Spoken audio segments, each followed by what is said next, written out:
j'espère que vous allez bien. Aujourd'hui, une nouvelle vidéo, toujours à propos de l'entretien Campus France, mais aujourd'hui, on va parler beaucoup plus de la fin de l'entretien. Attention mes amis, quand le conseiller vous dit c'est la fin de votre entretien, avez-vous des questions à ajouter ou avez-vous quelque chose à ajouter? Attention mes amis, c'est pas du jeu, c'est pas fini, c'est toujours l'évaluation et faites attention, ce que vous allez dire, ça restera le plus dans la tête de ce conseiller. Ça sera le contenu de cette vidéo, tout ce qu'il faut dire et ne pas dire à la fin de l'entretien, restez avec moi. Alors mes amis, ce que vous devez savoir, c'est que d'abord, l'entretien Campus France se compose de parties. Une première partie, le commencement, la moitié, tout l'ensemble des questions et la fin de l'entretien. Donc faites attention mes amis, toutes les étapes sont importantes en même degré. C'est-à-dire la fin de l'entretien, ce n'est pas une étape à négliger. Généralement, à la fin, le conseiller vous demande si vous avez des questions ou si vous avez quelque chose à ajouter. Généralement, c'est ça. Donc, mes amis, préparez-vous à cette étape et ne la prenez pas au léger. S'il vous plaît, la fin de l'entretien est assez importante et assez décisive. Je vais vous expliquer pourquoi. D'un point de vue psychologique, mais aussi d'un point de vue scientifique, pour ceux qui connaissent déjà le domaine de l'oral, qui connaissent le domaine des entretiens, soit ceux qui travaillent dans Campus France pour l'entretien pédagogique Campus France ou n'importe quel autre entretien ou échange oral dans le cadre d'évaluation. On est les humains, on est fait comme ça. Généralement, quand on évalue quelqu'un à l'oral, on retient beaucoup plus dans nos têtes, on retient son commencement et sa conclusion ou la fin. Généralement, dans un discours oral, quoi qu'il soit, je le répète, dans une communication orale, ce qu'on retient généralement, c'est le début plus la fin. Si le début et la fin sont très intéressantes, on va réussir, excusez-moi, à capter l'attention de celui qui nous évalue. Et vous aurez besoin de ça, bien évidemment, si vous serez en France pour l'ensemble des entretiens d'embauche que vous allez faire. Donc, mes amis, il faut que vous aurez, excusez-moi, toutes ces informations-là parce que c'est très important. D'un point de vue psychologique, dans un échange oral, dans le cadre d'évaluation, il faut bien soigner son début et sa fin, même si le contenu est un petit peu bâclé. Ça ne veut pas dire qu'on doit bâcler l'ensemble des questions que le conseiller nous a posées durant l'échange, mais on essaye à tout prix d'être excellent au début, de bien répondre à toutes les questions et d'être assez plus en plus excellent vers la fin parce que c'est votre dernier discours, vos derniers propos avec ce conseiller. Donc faites attention mes amis, je le répète, ne négligez pas la fin de l'entretien et vous devez aussi prendre conscience que quand il vous dit c'est la fin de l'entretien, il est encore en train de vous évaluer mes amis. Donc ne croyez pas que votre entretien est fini et il vous laisse comme ça s'exprimer sans intention, sans objectif. C'est pas le cas mes amis, faites attention.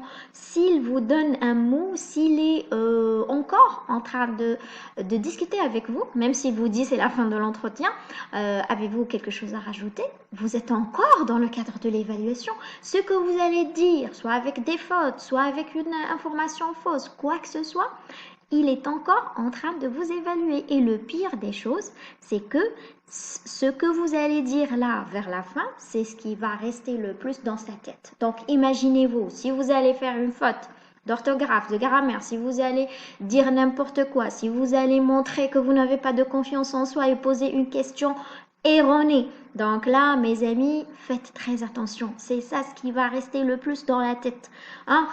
Sachant aussi que il y a des conseillers, voilà, qui prennent certainement notes, mais qui prennent pas beaucoup de notes et qui comptent sur leur mémoire.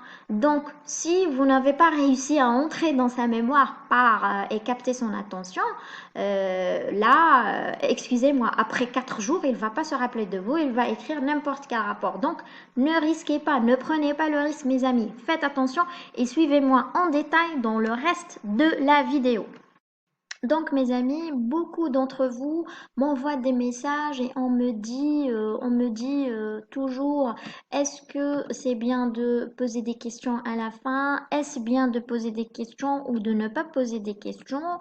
Et toujours, on me dit aussi, quelles sont les bonnes et les meilleures questions à poser. Alors, mes amis, je vais vous expliquer à point par point. Suivez-moi, s'il vous plaît. Donc, on commence par le premier point. Est-ce que c'est bien de poser des questions ou c'est pas bien de poser des questions? Là, je vous rassure que si vous posez des questions, ça peut passer. Si vous ne posez pas de questions, ça peut passer aussi. Donc, il n'y a pas de problème.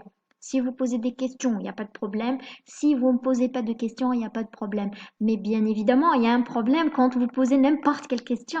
Là, on va détailler de plus. Suivez-moi, s'il vous plaît. On va commencer par le premier cas, là où je ne pose pas de questions. J'ai commencé par ce point parce que c'est le plus facile.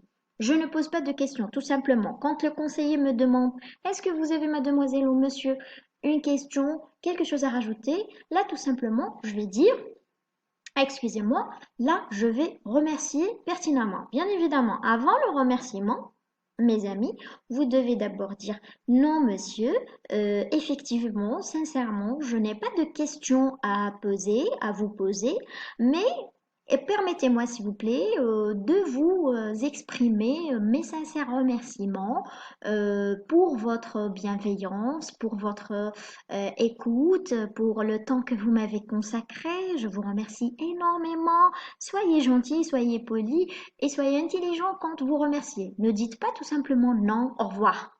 Non.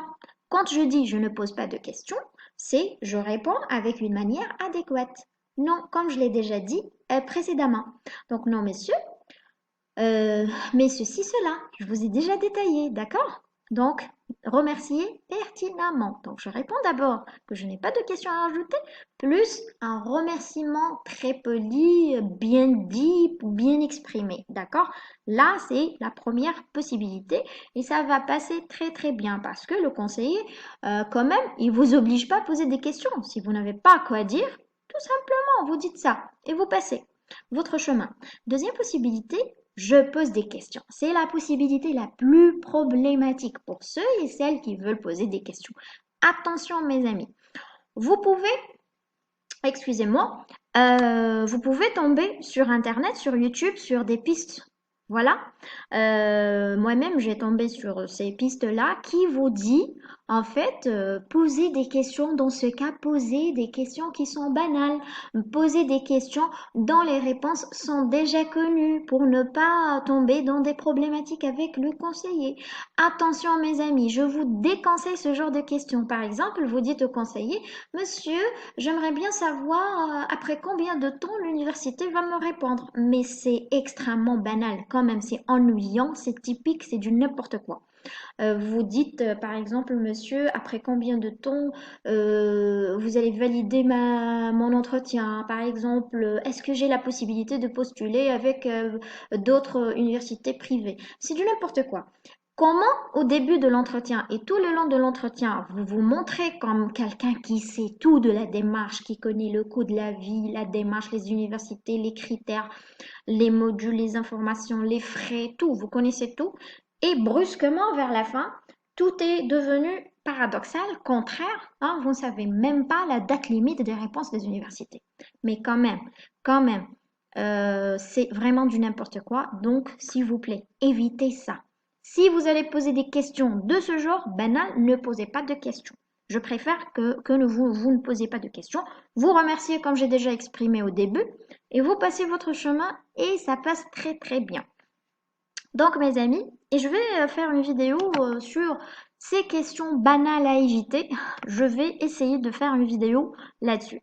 Donc par rapport aux questions, la deuxième possibilité, excusez-moi, je pose des questions pertinentes. C'est très intéressant, concentrez-vous s'il vous plaît jusqu'à la fin.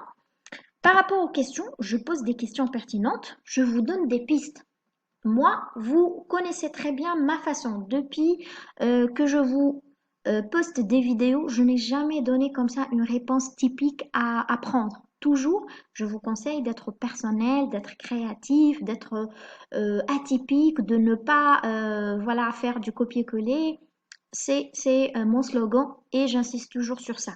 D'accord, mes amis, quand vous décidez de poser des questions à la fin de l'entretien, vous avez des possibilités. La première possibilité, quand vous le voyez sur mon écran, je reviens à des questions précédemment. Donc, vous avez la possibilité de revenir sur certaines questions que le conseiller vous a adressées et vous avez répondu, mais vous avez fait des erreurs, et tout le long de l'entretien, vous pensez à cette question, parce que je connais ça, je suis déjà passée par là. Donc, vous pensez tout le temps à cette question et vous vous êtes rendu compte que vous avez fait des erreurs et vous devez rectifier. Donc, c'est pas grave. Vers la fin, quand il va vous dire est-ce que vous avez quelque chose à ajouter ou des questions, vous allez dire non, monsieur, sincèrement, j'ai pas de questions à vous adresser. Voilà, mais j'aimerais bien vous poser une autre question par rapport à une question que vous m'avez demandée sur mon projet, sur ceci, sur cela. Ou vous dites, sincèrement, monsieur, c'est pas vraiment une sorte de question, mais j'aimerais bien préciser, s'il vous plaît, avant de clôturer cet échange, par rapport à mon projet d'étude, là où vous m'avez demandé de dire ceci, cela, ou je me suis dit ceci, cela, et vous allez expliquer et vous allez essayez de vous rectifier par rapport à ce que vous avez dit au début ou ajouter des informations que vous avez oubliées. Je ne sais pas. L'essentiel, c'est une piste. C'est une piste et ça sera bien évidemment beaucoup plus intéressant que de poser des questions banales. La deuxième possibilité, c'est vraiment d'opter sur des questions assez pertinentes. Je vous donne toujours des exemples, mes amis, mais je vous laisse hein, une marge de création. Donc, mes amis, là, les questions pertinentes, ça veut dire des questions personnelles. Ça veut dire des questions qui ne passent pas partout. Ça veut dire des questions qui sont atypiques et inattendues, mais toujours dans le cadre du respect, toujours avec beaucoup de prudence. Par exemple, mes amis, vous pouvez dire au conseiller, Monsieur, oui, j'ai une petite question qui tourne dans ma tête depuis longtemps. Je me suis toujours posé la question. Par rapport aux générations précédentes, les étudiants avaient la possibilité de choisir, par exemple, plus de 10 universités, ce qui est vraiment ce que je trouve génial, donc ils avaient plus de chances. Alors que pour nous, ça a changé, on a moins d'universités, moins de choix, donc, monsieur, j'aimerais bien avoir une information de votre part, mais surtout et votre avis, bien évidemment, mais surtout ce qui m'intéresse le plus, c'est de savoir, y a-t-il une possibilité de changer ça et de revenir à plus de choix? Mais le plus intéressant, monsieur, à qui pouvons-nous, parce que je sais, c'est pas votre décision, mais à qui pourrons-nous, par exemple, à qui on peut s'adresser pour réclamer ceci ou pour au moins laisser entendre cette voix-là de la majorité des étudiants dans notre pays, ceci, cela. Voici par exemple une piste atypique. Généralement, les agents n'entendent pas des gens qui réclament ceci ou qui veulent réclamer ou qui veulent être entendus. Voilà, moi je présume que c'est une question vraiment qui ne passe pas partout. Par exemple, vous avez une autre possibilité de question quand vous demandez par exemple par rapport aux bourses d'excellence, mais soyez prudents, surtout là par rapport aux bourses, mes amis, vous pouvez poser des questions par rapport aux bourses d'excellence, mais aussi, mes amis, vous pouvez vraiment être inédit, mais toujours dans le cadre du respect, vous pouvez demander à ce conseiller, monsieur, j'aimerais bien savoir, parce qu'on est dans un cadre d'échange oral, on est dans le cadre d'évaluation, dans un entretien pédagogique. Il y a sincèrement un petit flou par rapport aux critères d'évaluation de l'entretien pédagogique. Est-ce que, j'aimerais bien savoir, s'il vous plaît, est-ce que les critères d'évaluation de l'entretien pédagogique sont purement des critères d'évaluation de l'oral, c'est-à-dire diction, prononciation, langue, voilà. Donc, ou plus bien sûr la compétence stratégique, hein. Voilà, donc l'information, l'ensemble de l'information qu'on communique, c'est-à-dire à quel point l'information qu'on communique est juste, ou bien, monsieur, il y a d'autres critères qui sont implicites qu'on ne connaît pas. Si vous avez la possibilité de me répondre, ça va vraiment en fait m'enrichir. Et c'est une question, mes amis, vraiment inédite. J'aimerais bien que vous ne copiez pas cette réponse, mais je vous donne un exemple pour que vous soyez, vous vous inspirez de cette manière de poser les questions pour poser des questions pareilles, respectueuses, toujours dans le cadre du respect, mais des questions vraiment inédites, créatives, qui captent l'attention du conseiller parce que capter positivement l'attention du conseiller, c'est notre objectif et comme ça, vous allez réussir la fin de votre entretien, ce qui fait toute votre démarche. Voilà, pourquoi pas. Donc mes amis, c'est tout pour cette vidéo. J'espère ne pas étaler parce que à force de vouloir tout expliquer, je prends beaucoup de temps dans mes vidéos. Excusez-moi, j'espère que vous avez en fait compris tout ce que j'ai avancé. Je vous souhaite une bonne continuation.